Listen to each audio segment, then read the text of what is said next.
I caught my fiancée smiling when she got home from her bachelorette party until she saw the envelope on the table. She froze and begged I didn't sleep with him.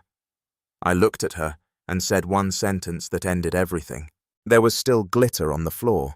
Some of it had stuck to the bottom of my shoe when I stepped on the welcome mat, the same one she had custom ordered last month, with the future Bennetts printed on it in cursive gold. It mocked me now. Her perfume was in the air before she even opened the door. That same vanilla champagne scent she wore on special nights. Except this time, I wasn't the reason she wore it. I had timed everything down to the minute. Her flight landed at 3:08. I gave her enough time to get her bag flirt with whoever walked her to the Uber and fake a hangover on the ride home. So by 3:54 p.m., I was already sitting at the edge of the couch. Lights off envelope on the coffee table suitcase by the door, ring inside a glass next to a bottle of untouched champagne. She came in humming, shoes in one hand, phone in the other, her mouth open like she was about to ask if I missed her. Then she saw it. I swear I saw the muscles in her face freeze mid-smile.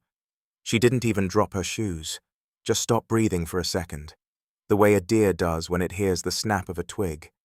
"You're early," she said. I didn't answer. I didn't even move. I wanted her to fill the silence, drown in it honestly. Her eyes flicked to the envelope, the white one, the thick one, the one that held 4 printed screenshots. Not 1,000, not even 10, just 4. That's all it took. One from the hotel elevator camera, one from the mirror selfie with the flash showing way too much, one of the text thread between her and Ricky woozy face sweat droplets, and one from the rooftop where her hands definitely weren't where they were supposed to be. I didn't shout. I didn't even blink when she started saying my name. She said it like a prayer at first, then like a question, then like a curse. "Let me explain," she said. I pointed at the suitcase. Not the one she dragged in. The one I packed for her. Just 2 pairs of shoes, some basics, and her passport, the bare minimum. "You can keep the rest," I finally said. My voice cracked somewhere in the middle. "Everything here already has your fingerprints on it anyway." Her mouth opened again, but no sound came out. And that was the first time in 7 years she looked like the stranger I always feared she might be. She didn't touch it at first, just stared at the envelope like it might bite her. I watched her silently from the couch. She'd walked into this house laughing like it was still hers. Now she couldn't take one more step. Her hand trembled as she reached for it. Slow, like her body didn't fully want to know what her mind already did. The flap of the envelope lifted, and the paper slid out in a neat little fan across the coffee table. 1, 2, 3, 4 photos. She grabbed them clumsily, one hand still holding her phone, still lit up with a notification from someone named Ricky. She didn't look at me, not once. She looked at the photos, and then her mouth opened like she might say something, but it never came. Just air, just panic. Her knees buckled, not enough to fall, just enough that she had to sit. So she dropped onto the armchair across from me like a marionette with half its strings cut. The silence between us stretched like rubber about to snap. I kept thinking she'd lie. She'd fake cry. She'd blame the alcohol, the friends, the pressure. I was ready for all of it. I'd played out every version in my head the night before. But she didn't. Instead, she laughed. It was quiet, ugly, dry, the kind of laugh someone gives when they know they're caught, but haven't figured out which version of the truth will hurt the least. "That rooftop pic is old," she muttered. I blinked. She really open with that. Not "I'm sorry," not "let me explain," not "I love you." She went straight for denial, not even of what happened, but of when it happened. As the date on the screenshot wasn't right there in the corner, time-stamped location tagged rooftops from Friday texts, are from Saturday elevator, was last night, I said calmly, too calmly, like I'd rehearsed it because I had. "I didn't even sleep with him," she blurted out. There it was, the classic defense, as if that was supposed to erase everything, like betrayal is only real once someone takes their clothes off, like the lies, the sneaking, the emotional cheating, the way she let another man touch her while calling me her future, somehow didn't count. "Cool," I whispered. "So you just let him touch you, kiss you, text you that he misses your taste. That's somehow better." That's when the tears came. She reached for my hand. I flinched so hard I almost knocked the ring glass over. Her hand stopped in midair. Then came the shaking voice, the panic, the desperate rationalizing. We were drunk. I didn't mean anything. It was just stupid fun. I didn't want to hurt you. I swear to God, Curtis. I stood up fast. "Don't say my name right now." I said louder than I meant to. My voice cracked and my throat burned like I'd been screaming all night, even though I hadn't said a word to anyone but myself. "I didn't plan any of this. It just happened." She yelled, standing now too. "You packed lingerie," I snapped. "That doesn't just happen. You shaved. You brought perfume you only use when you're trying to impress someone. You posted fake photos of an Airbnb you weren't even in. You planned the whole thing better than our damn wedding." She stood there frozen, finally understanding I wasn't bluffing, that I wasn't going to break down and beg her to stay, that the ring was staying in the glass, that the suitcase by the door was already packed, not waiting for her to unpack hers. "What do you want me to do?" she whispered almost to herself. "Please just tell me what to do." I didn't answer, because if she didn't know by now, she never would. I didn't speak. I just stood there staring through her like she was the final page of a book I already regretted reading. Her voice was breaking, trying to fill the silence with anything she thought might glue the pieces back together. But every word she said just made it worse. She started pacing, hands on her head, like she was the one who'd been betrayed, like I had blindsided her. "I messed up, okay. But does that mean everything we've built just disappears?" I finally looked at her, and I said it quietly. "Maybe you should have thought about everything we've built before you crawled into his lap." Her face crumpled like I'd slapped her. For a split second, I felt that old urge, the one to comfort her, to protect her, even when she was the one doing the damage. But then I remembered the way she smiled in that rooftop photo. Not tipsy, not blurry, just glowing, like she was exactly where she wanted to be. She walked to the coffee table, picked up the ring glass, and stared at it like she'd forgotten what it was supposed to mean. "You don't want to talk about this, fix this fight for me at all." "I did fight," I said. "I fought every night you came home late saying you were working late at Lacey's. I fought every time you locked your phone, every time you flinched when it buzzed. I fought when I saw you drift further away but still looked me in the eyes and said you loved me." Then for the first time since she walked in, she looked scared.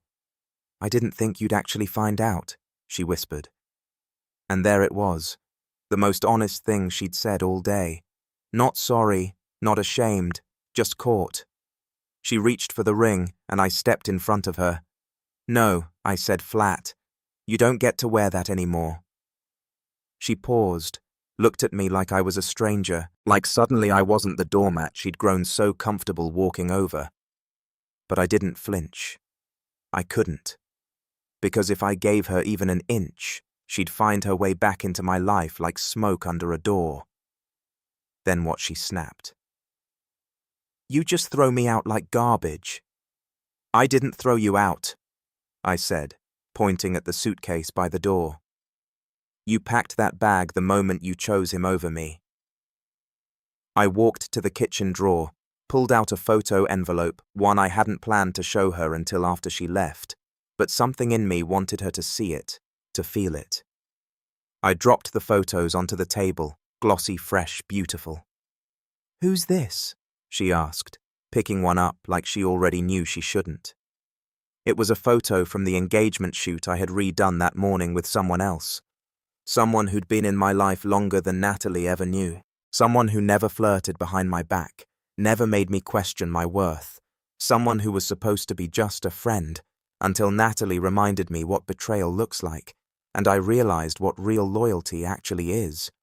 "You don't know her," I said, walking away toward the hallway, "but she knows all about you."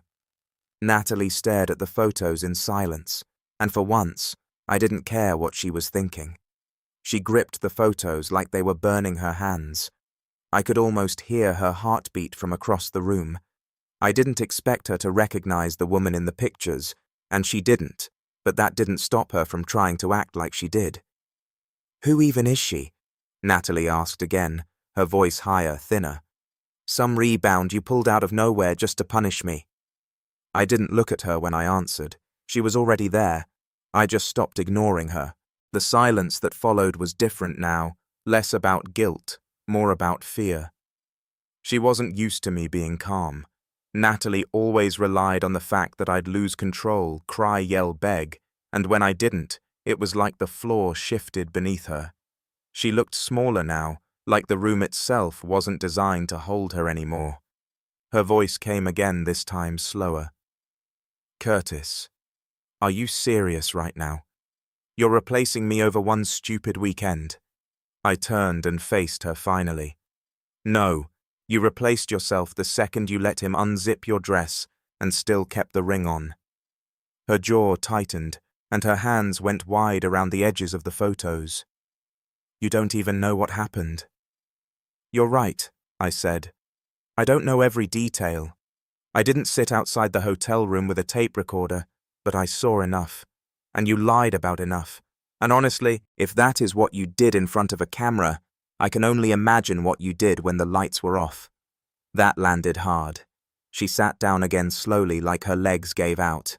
She was still wearing that little gold ankle bracelet I bought her last year. It caught the light as she shifted. I remember how proud she was of it.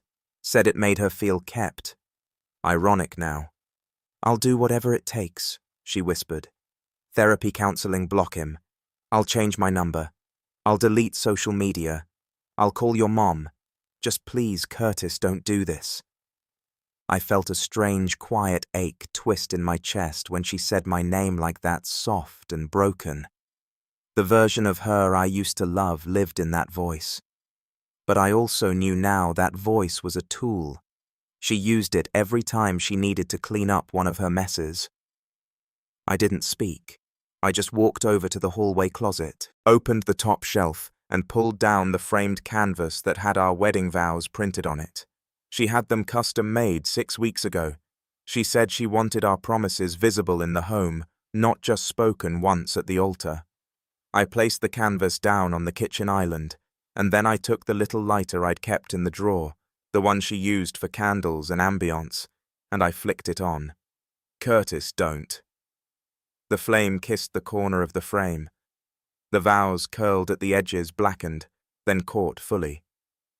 And I watched, not because I'm dramatic, not because I wanted to scare her, but because I needed to see it end. "I never cheated on you," she whispered desperately. "Not fully." I stopped before it got that far. I turned to her finally and said the quietest, most cutting thing I could think of. "That's what you said about your ex when we first met. That's how you justified what you did to him. And now here we are. Same words, different man." Her whole face changed like a mirror cracking from the inside, like she'd finally seen herself and hated what she saw. Smoke from the burning canvas curled toward the ceiling, like it was trying to escape the room before things got worse. The printed vows turned to black flakes and soft grey ash. Natalie didn't move. She just watched it all fall apart, not just the vows, but the illusion she'd built, the one where I'd always be the guy who stayed, who forgave, who waited for her to cry hard enough to win. This time, I didn't reach for her. I didn't speak to soften it. I just let it burn. "I know what this is," she finally said, her voice hoarse. "You're doing this to make me feel small. You want me to suffer." "No," I said, "you already made yourself small. I'm just done pretending it's my job to lift you up." She stood slowly, shoulders stiff, the way she does when she's about to say something cruel. "Natalie doesn't go down without claws." "So what?" "You're going to run off with that girl from the photo. Think that's going to make this easier? You think she's better than me?" I didn't answer. I walked to the dining table and picked up my phone, the one I hadn't touched since she came in. I unlocked it, pulled up the most recent outgoing call, and turned the screen toward her. She squinted, confused. Then her face went pale. It wasn't the girl in the photo. It wasn't my mother. It wasn't some therapist hotline. It was Donovan, her boss. "You called my job," she gasped, her voice cracking. "What the hell did you say to him?" "Just the truth," I said plainly. Told him how one of his senior marketing managers used the company's annual wellness stipend to book a hotel suite for a private party in another city. How she skipped 2 mandatory check-in calls while out of state, falsified her itinerary, and listed it as a professional development retreat. Her hands flew to her mouth. "Curtis, are you insane?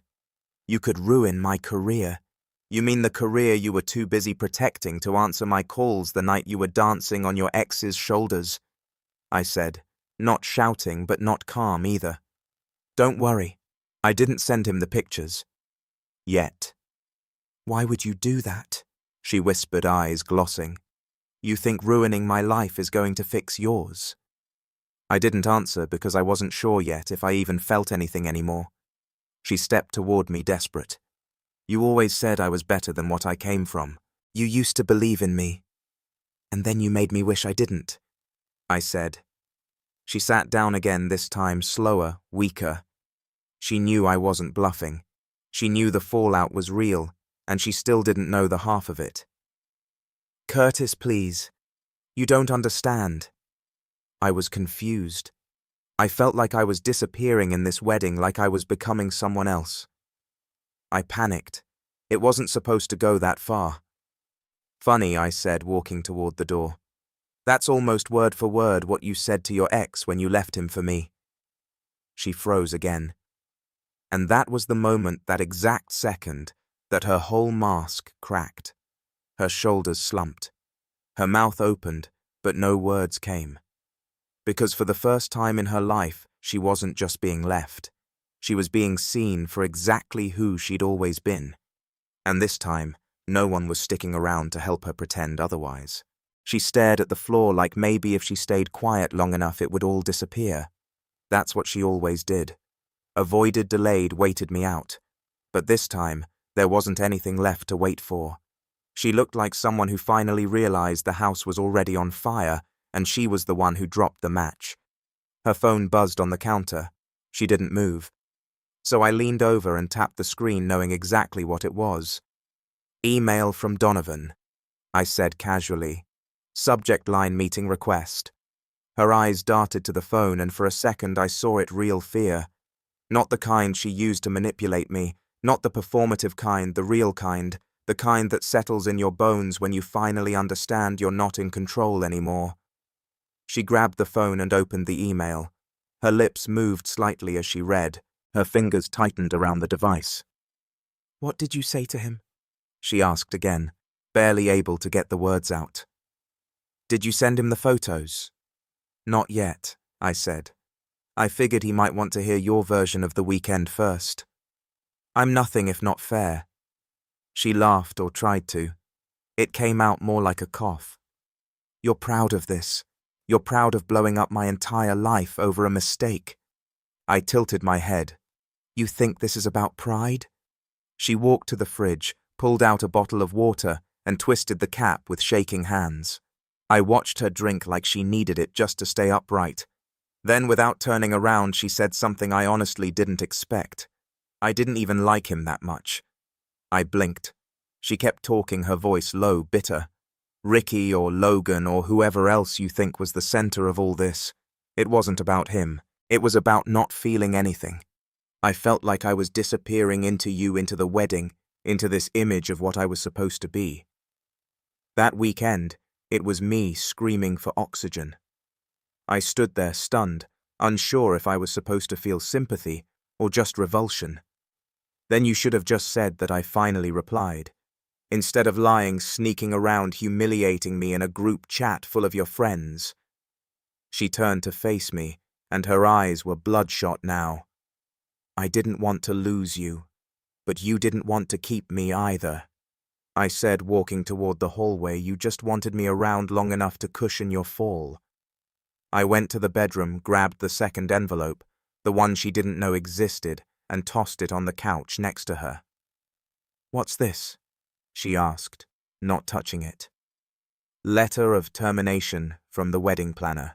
She already cancelled the venue, the florist, the band, everything. And before you ask, yes, I paid the cancellation fees. You're off the hook. She slowly sank down into the couch, blinking hard like she couldn't process the speed of how fast things were crumbling. Just 2 days ago, she was wearing a sash that said, "Future Mrs. Hartley," while sipping champagne and grinding against a guy she once told me was barely a fling. Now she was surrounded by ashes and suitcases. "Curtis," she said softer now, "can we just talk? Please, without all this punishment. Just talk to each other." I looked at her for a long time. Then I sat down, and when I spoke, I didn't raise my voice. I begged you to talk to me for months when you started pulling away, when you stayed out late, when you flinched every time I said forever. I asked if you were okay. I asked if you still wanted this. You had your chance to talk, but you talked to him instead. So now, no, we don't talk. She didn't cry this time.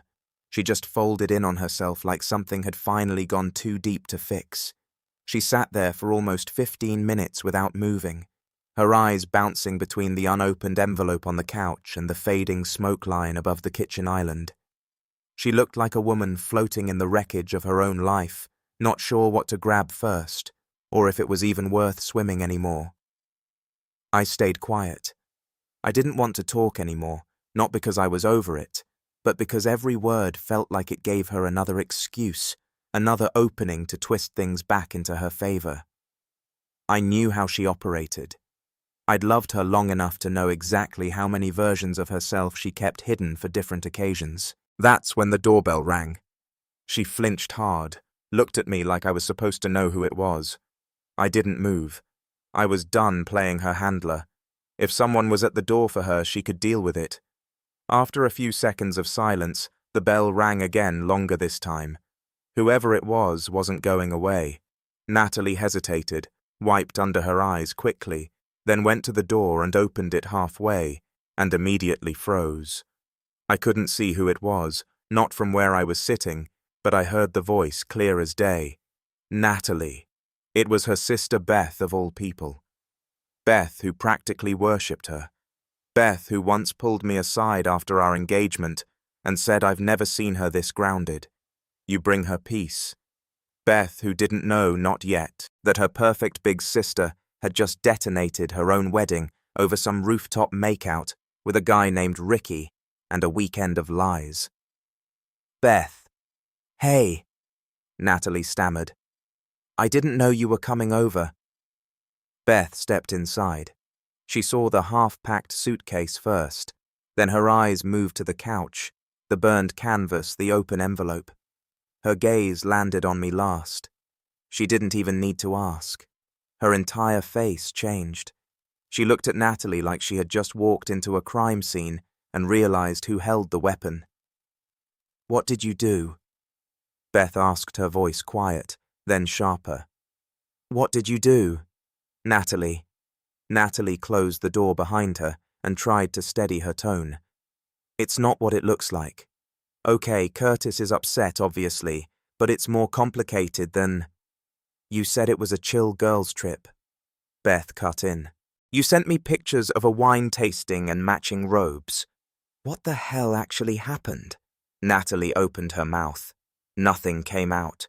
Her own sister was cornering her now, not even giving her space to breathe, let alone lie. For once, she had no script. Beth looked at me next, and for the first time in days, I felt something real in my chest, something like validation. Not revenge, not triumph, just someone else finally seeing it. I'm so sorry, Beth said to me, her voice shaking. I had no idea. If I'd known what she was planning. Natalie snapped. I wasn't planning anything. Beth turned on her so fast, I saw Natalie physically step back. You've been lying for weeks, Beth shouted. I saw the signs, the late nights, the excuses, and I wanted to believe you because you're my sister. But now I walk in and your fiancé's burning your wedding vows, and you're crying over what? Getting caught. Natalie looked like she might collapse. I stood up then, not to defend her, not to argue, just to leave the room. I didn't want to watch her squirm anymore, not in front of her own blood. But as I walked past, I heard Beth say one more thing, and it hit harder than anything I'd said. "You used to tell me you wanted to be nothing like Mom," she said. "But you lied to the man who loved you most, just like she did." Natalie didn't respond. She couldn't, because there was nothing left to say. After Beth left, Natalie just sat there, not speaking, not crying, just quiet. She had always been the loudest person in the room, full of opinions, always telling stories with her hands, her eyes, her whole body. But now she looked like someone had unplugged her, like the battery had finally died on all that charm, all that fake energy. I didn't gloat. I didn't need to. She packed the rest of her things without me asking. I didn't rush her. I didn't help either. She moved like a ghost rushing past the home she once decorated like a Pinterest board for newlyweds. It all meant nothing now. The ring was still sitting in that glass untouched. The air smelled like smoke and lavender, and something else I couldn't name. Regret, maybe. When she wheeled the suitcase to the door, she stopped, turned toward me one last time. I ruined everything, she said quietly. I know that. I don't even know who I am anymore. I didn't answer. What was I supposed to say? Good luck out there. She already knew the damage was permanent. Then she said something softer, not manipulative, not performative this time, just small.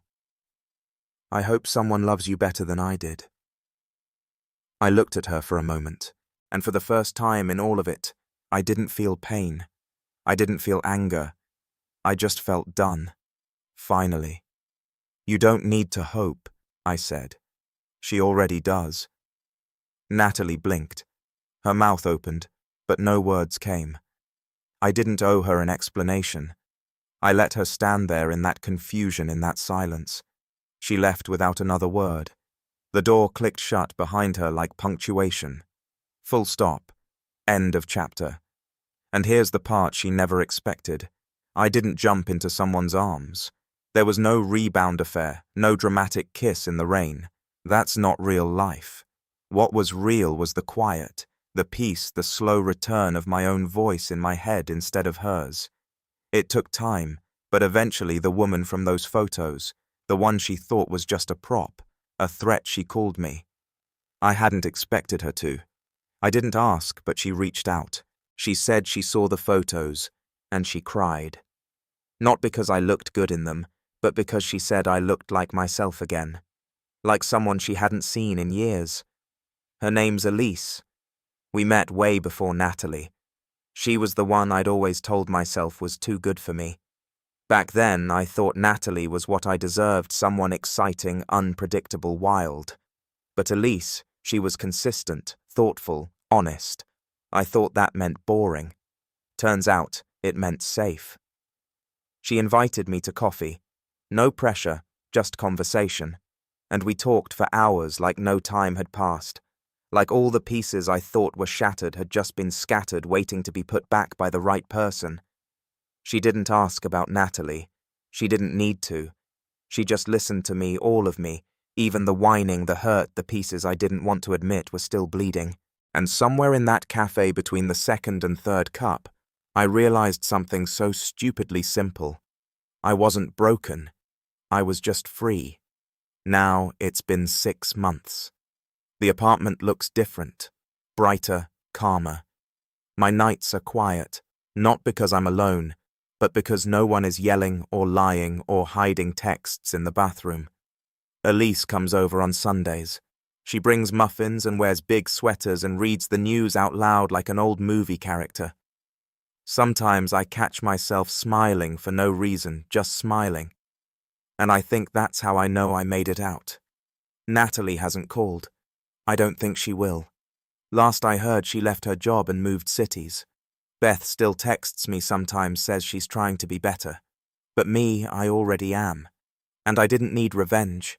I just needed peace.